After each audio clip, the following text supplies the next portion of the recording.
2 days before Christmas, my son called and said 9 words that I have never been able to forget. "Don't come this year, Dad. My wife doesn't want you here." I was standing in my kitchen in Memphis when he said it, still wearing my work gloves from fixing a section of gutter that had come loose in the last storm. The phone felt suddenly heavier than it should have. I didn't say anything for a moment, not because I had nothing to say, but because I recognized the tone underneath his voice. That particular braced, careful tone people use when they've already made up their minds, and they're hoping you'll just accept it without making things harder. So I did. I said okay. I said I understood, and then I hung up and stood there in the kitchen with my gloves still on, looking at a refrigerator covered in Christmas cards that nobody had sent me in 3 years. That was 4 years ago. I'm 63 now, telling you this from a distance I didn't have back then.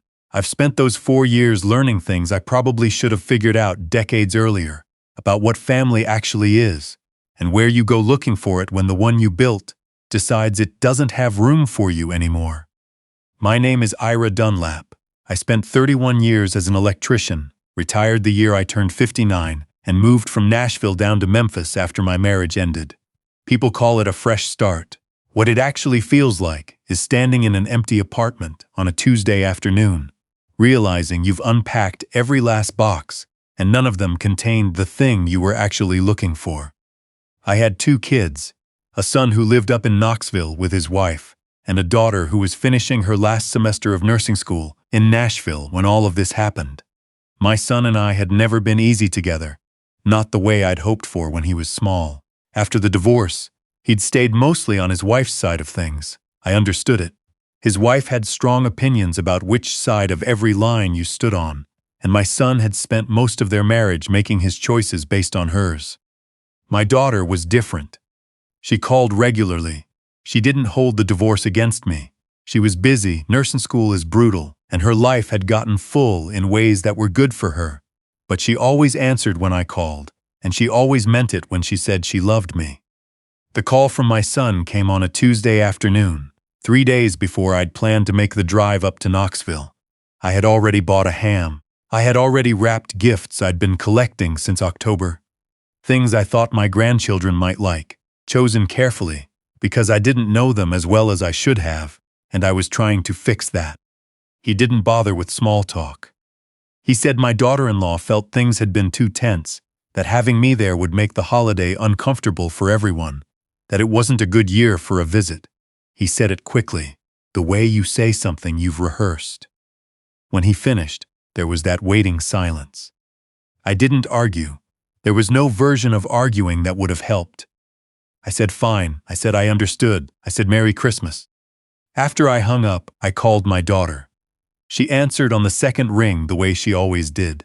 I told her what had happened, and she was quiet for a moment, and then she said something I'd been hoping she wouldn't say.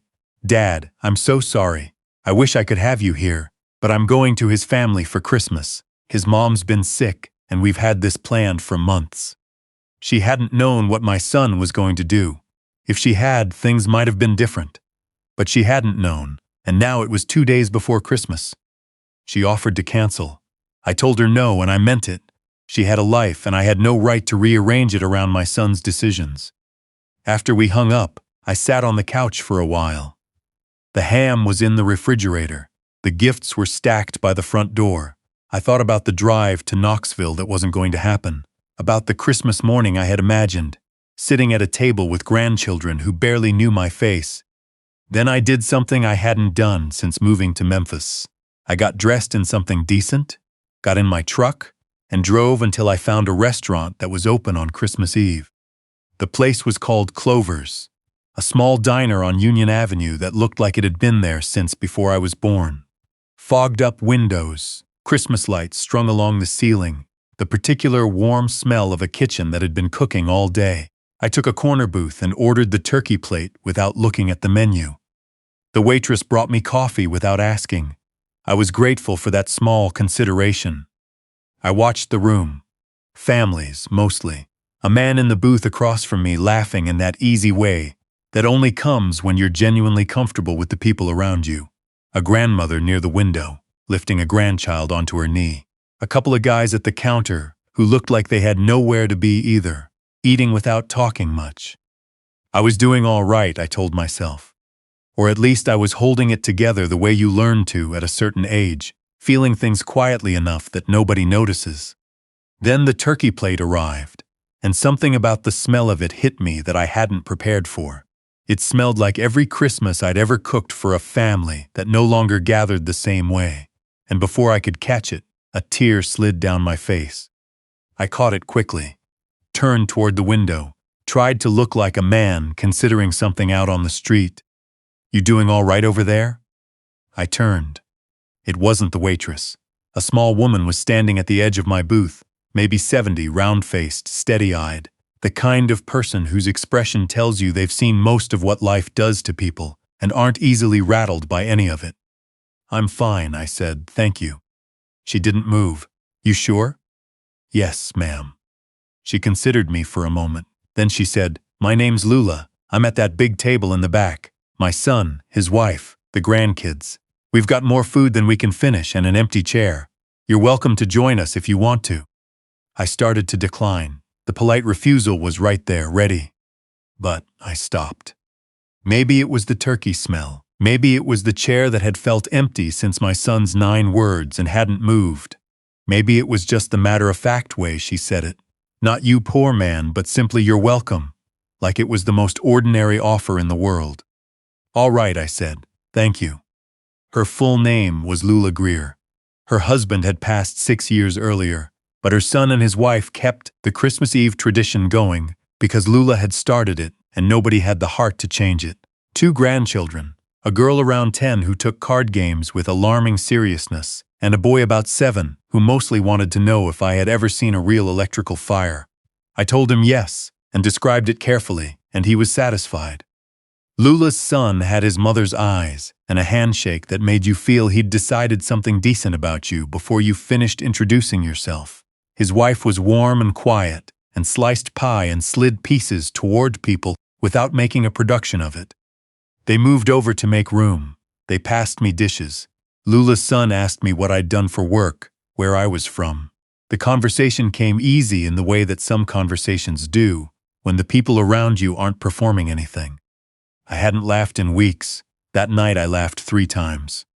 When the meal wound down and coats were coming on, Lula wrote something on the back of a receipt from her purse. She pressed it into my hand. "We do Saturday lunch every week at the house," she said. "Nothing formal. My son always makes too much food. You come if you want." I sat in my truck for 10 minutes in the parking lot afterward, rereading the address like I needed to confirm it was real. I went the next Saturday. I almost didn't. I sat outside her house for 11 minutes before I walked to the door. Lula answered before I finished knocking. "Come in," she said. "We're just getting started." I have not missed a Saturday since. What grew over those first months is hard to explain without making it sound like something it wasn't. It wasn't charity, and it wasn't pity, and it wasn't the uncertain warmth that passes between people who briefly feel obligated to one another. It was simpler and stranger than that. It was just people choosing, week after week, to act like I mattered. Lula's son asking my opinion about wiring in his garage because he knew I'd know the answer.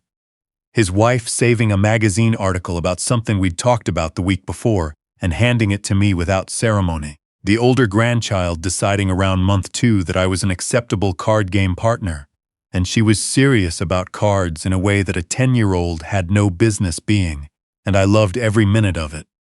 Around month 3, Lula told me something while we were washing dishes together after lunch. She said she'd almost not spoken to me that Christmas Eve. She'd sat at the back table for nearly 10 minutes arguing with herself about whether it was too forward, whether a man alone in a diner corner booth actually wanted company or wanted to be left alone. "What made you get up?" I asked. She was quiet a moment.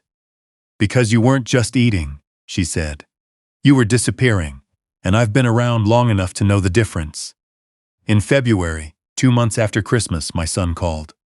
He sounded softer. He said he'd been thinking about things, about us, about how far apart we'd gotten. He said he was sorry about the holidays. He asked if we could talk in person. I said yes. Some part of me was still a father, still hoping. We met at a diner in Knoxville on a Tuesday. He looked older than I expected, thinner, dark circles. His hands didn't stay still. They kept moving to his coffee cup, to his collar, through his hair. We made small talk while we waited for the real conversation to arrive. Then he told me. He and my daughter-in-law had put money into a business through her father's connections. Something to do with commercial real estate. A partner who'd seemed solid. It had not gone the way they planned. He had left his job 6 months ago, before Christmas, and hadn't found another one. Her father didn't know the full extent of what the investment had cost them. She was angry. The pressure at home had gotten very bad. "I need your help, Dad," he said finally. $35,000, just to get through this stretch. I know you have money from the house sale. I sat with that for a moment. "No," I said. His face changed. "You don't understand how bad it is." "I think I do," I said, "and I'm sorry. But giving you $35,000 isn't going to fix your marriage or your job situation or your relationship with her family. It's going to do one thing, buy you a few months and push back the moment you actually have to deal with what's happening. So you're not going to help your own son. I'll help you find a financial counselor," I said. "I'll help you think through your options. I'll talk with you about it every week if that's useful. But I won't write a check that has more to do with guilt than love." He was quiet. Then the other thing came, the thing I had heard before, in different words, over different years. "You don't get to lecture me about family. You walked out on us." "I left a marriage," I said. "I never left my children. I've called you for 8 years. I drove 3 hours when your son broke his arm. I've shown up for every birthday I was allowed to attend. The distance between us is real, but I didn't build it alone. So that's how it is. That's how it is." He stood, put on his jacket with the slow, careful movements of someone trying not to let their hands shake. "Then we're done. Don't call me. Don't reach out. You made your choice." He walked out. I sat there. The diner hummed around me. A woman 2 tables over was laughing into her phone. My coffee had gone cold. I didn't feel what I expected to feel. I'd braced for the kind of grief that folds you in half. What I felt instead was quieter, something that had been pulling at me for years and had finally, fully settled. I was done trying to earn something that was never going to be given. If you're still here with me right now, I hope you are. I want to ask you something. What would you have done? Would you have written the check? Would you have kept reaching out, telling yourself that's what good fathers do? I've asked myself those questions more times than I can count. But here's what I've learned. And I want you to hold on to it. You can love someone without letting that love become the rope they use to pull you under. What comes next took me a long time to understand. Stay with me. That same Saturday I drove to Lula's house without calling ahead. Just drove. She opened the door, looked at my face, and put the kettle on. She sat me down at her kitchen table and didn't say a word until I was ready. When I told her everything, my son, the money, the parking lot in Knoxville, the drive back to Memphis in the dark, she listened the way only certain people know how to listen, without interrupting, without rushing toward comfort, without trying to fix anything before the whole thing was said. When I finished, she took my hand. "You did right," she said simply. "It doesn't feel like it." I know, it rarely does at first. Her son came in from the backyard and read the room immediately. He poured himself coffee and sat down, and we talked for a long time. About loss, about what it means to love someone who can't receive what you're offering. It was the kind of conversation I hadn't had in years. I drove home that night, feeling something I couldn't name right away. It took until the next morning for the word to come. Held. For the first time in a long time, I felt held. My son did not call again, not for 4 years. And those 4 years were the fullest of my life, which still surprises me when I say it out loud. I had expected to feel his absence like an open wound. Early on, I did. There were Saturdays when I'd drive to Lula's thinking about him, about his kids growing up with a grandfather's face they didn't know, about all the versions of him I kept hoping might emerge when the pressure let up. But the Saturdays kept coming, and they kept being real. Lula's granddaughter beat me at cards approximately 70% of the time and had no intention of letting me forget it.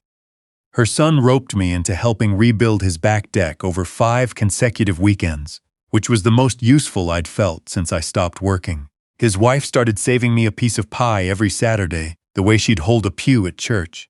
Without asking, without making anything of it, just quietly making room. I stopped waiting for my son. I started building. My daughter called every week. She finished nursing school, got a job in Nashville, moved into an apartment she was proud to show me on a video call. She called on her first day of work, and on her worst day, and on ordinary days when nothing had happened, but she felt like talking. She brought her boyfriend down to Memphis for dinner the October before she graduated. A good man, honest in his face, the kind who looks at the person he loves, like she's the answer to a question he'd stopped asking. And I liked him immediately. We had dinner at Lula's house, because that's where I had dinner now. Lula made her brisket. Lula's granddaughter beat the boyfriend at cards, 4 hands running. He took it well. That told me what I needed to know about him. The graduation ceremony was in May, Nashville. A big auditorium, long rows of white-gowned students, names called one by one into a microphone. My daughter had given me 2 tickets, and I'd asked without hesitating whether Lula and her son could come. Lula wore a wide-brimmed hat that she'd been saving for a special occasion. Her son wore a blazer. We found our seats, and when my daughter walked across that stage, she looked out into the audience until she found my face, and she smiled, the particular smile of someone who is genuinely glad you're there. I didn't know until that evening that my daughter had also reached out to my son. She told me at the reception, a small gathering at a restaurant downtown, while we were waiting for the food to arrive. She'd kept occasional contact with him over the years, texts, brief updates, nothing deep. She said she'd needed to invite him, that he was still her brother, that she'd hoped seeing what I'd built might mean something to him. I wasn't angry at her. She had loved him in the way she could, carefully, without letting it cost her what it had cost me. "Is he here?" I asked. She hesitated. "He came to the ceremony. He was in the back. He's here tonight." He found me near the end of the evening, when most people had gathered their coats. I was standing with Lula and her son, talking about nothing important. Whether the drive home would take longer than the drive down, whether Lula's granddaughter had texted again, asking about dessert. Ordinary conversation, the kind that fills a space the way only real comfort can. I saw him before he reached us, older than the last time. His hair had thinned at the temples, and there were lines around his eyes that hadn't been there 4 years ago. He moved differently, less wound-up, like a man who had been through enough to knock some of the rigidity out of him. He stood at the edge of the room and watched me.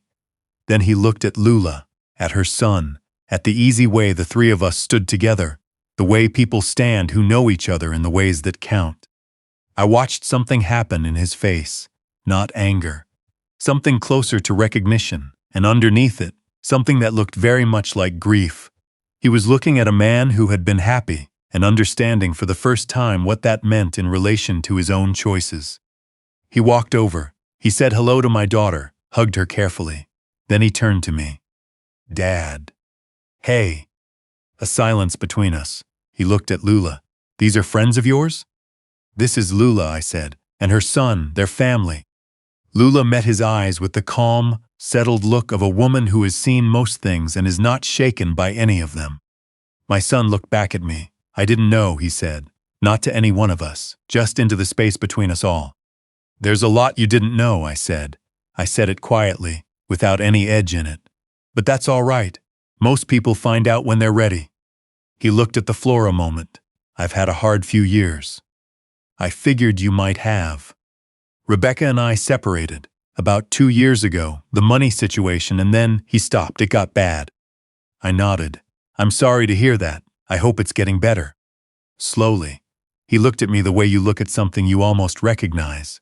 "You look good, Dad." "I feel good." He started to say something else, stopped, started again. "I don't know what I was expecting tonight. She reached out, asked me to come, and I thought, I'm not sure what I thought." He shook his head slightly. "Maybe I thought things would look the same, that you'd be." He didn't finish it. "I'm not the same," I said, "and that's not a bad thing." He nodded slowly. "Maybe we could get coffee sometime, talk, if you'd be open to it." "Maybe." I said. He stood there a moment longer. Then he said goodbye to my daughter, looked at me one last time, and walked out of the restaurant. I watched him go. Lula put her hand on my arm. "You all right?" she asked. "I am," I said. And I meant it, not as a performance, not as something I was telling myself to believe. I meant it the way you mean something when it has stopped costing you anything to say it. My son's pain was real, his loss was real, but none of it was mine to carry anymore. I had spent long enough trying. 3 weeks later, I was sitting at Lula's kitchen table on a Saturday afternoon. Her granddaughter, 15 now, and insufferably good at cards, was telling me about something that had happened at school that week. Lula was at the stove. Her son was on the back porch, talking with his wife. Their voices low and easy, the kind of talking that happens between people who know they don't have to perform for each other. The house smelled like coffee and whatever Lula was making. Outside the window, the Memphis sky was going that particular late afternoon blue that doesn't stay long enough. The granddaughter looked across the table and said, "Grandpa Ira, are you even listening?" I was. I was listening to all of it, the sounds of her, of this house, of people who had chosen to let me in and kept choosing it, Saturday after Saturday for 4 years. "Deal the cards," I told her, "and yes, I'm listening."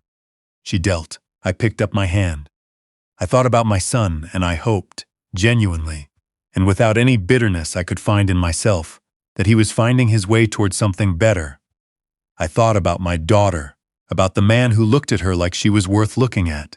I thought about a Christmas Eve 4 years ago when I'd driven until I found a lit-up diner window and sat down in a corner booth, and a woman I didn't know had stood up from her table and walked across a room toward me. One moment of not protecting myself against something good. Everything after that. Here is what I know now, having lived it. Family is not the thing you're handed when you're born. It's not blood, and it's not obligation, and it's not people who hold what you've given them over your head. Family is the people who see you, not the best version of you, not the version you're trying to present, but just you, tired and alone on a bad night, and decide you're worth the seat at the table. When someone offers you that seat, don't let pride or old hurt talk you out of saying yes. The yes is everything. It was everything for me.